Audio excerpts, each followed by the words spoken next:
శ్రీమాత్రే నమః. పొరపాటున కూడా ఈ 4 విగ్రహాలను పూజ గదిలో ఉంచకండి. కష్టాల్లో కూరుకుపోతారట. మనందరి ఇళ్లల్లో పూజ గది ఉండటం, ఇక్కడ మనం ప్రతిరోజు పూజలు చేయడం జరుగుతూనే ఉంటుంది. ఆ పూజ గదిలో వివిధ దేవతల చిన్న విగ్రహాలు ప్రతిష్ఠించబడతాయి.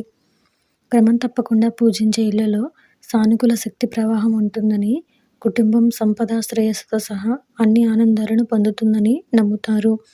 అయితే పూజ గదిలో కొన్ని విగ్రహాలను ప్రతిష్ఠించడం మంచిది కాదు.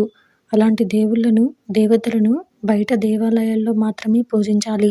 లేకపోతే జీవితం కష్టాల్లో కూరుకుపోవడానికి ఎక్కువ సమయం పట్టదు. పూజ గదిలో ప్రతిష్ఠించకూడని 4 విగ్రహాల గురించి ఈరోజు ఈ వీడియోలో చూసి తెలుసుకుందాం. మీరు ఇలాంటి మరిన్ని మంచి విషయాల కోసం మన ఛానల్ని సబ్స్క్రైబ్ చేసుకోండి. అలాగే ఈ వీడియోని ఒక లైక్ చేయండి. మీ ఫ్రెండ్స్ అండ్ ఫ్యామిలీ మెంబర్స్కి షేర్ చేయండి.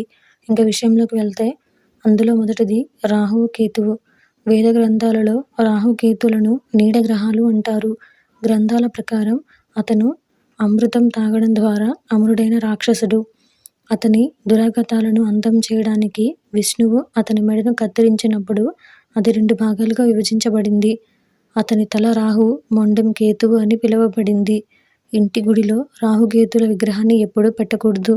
రెండవది మహాకాళి. మహాకాళిని తల్లి దుర్గా, పార్వతి యొక్క మరొక రూపంగా భావిస్తారు.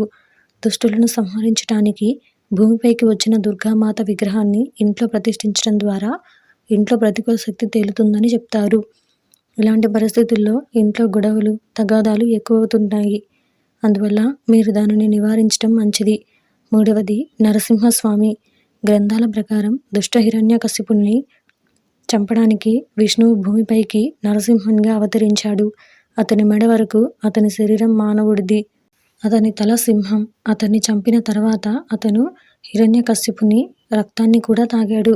ఈ ఉగ్రావతార విగ్రహాన్ని ఇంటికి తీసుకురాకూడదు. ఇలా చేయడం వల్ల కుటుంబంలో ఉద్రిక్తత పెరుగుతుంది. నాలుగవది శనిదేవుడు. శనిదేవుడిని న్యాయదేవుడిగా భావిస్తారు. వారు ఎవరిపైనా పగ పెంచుకోరు. వ్యక్తి యొక్క కర్మలను బట్టి తగిన ఫలితాలను ఇస్తారు. శని ఎవరిని ఇబ్బంది పెట్టనప్పటికీ ఎవరైనా తప్పు చేస్తే మాత్రం క్రూరమైన దృష్టి అతని నాశనం చేయడానికి ఎక్కువ సమయం పట్టదు అని నమ్ముతారు. అందుకే జ్యోతిష శాస్త్రంలో శనిదేవుడి విగ్రహాన్ని ఇంట్లోకి తీసుకురావడం నిషిద్ధం.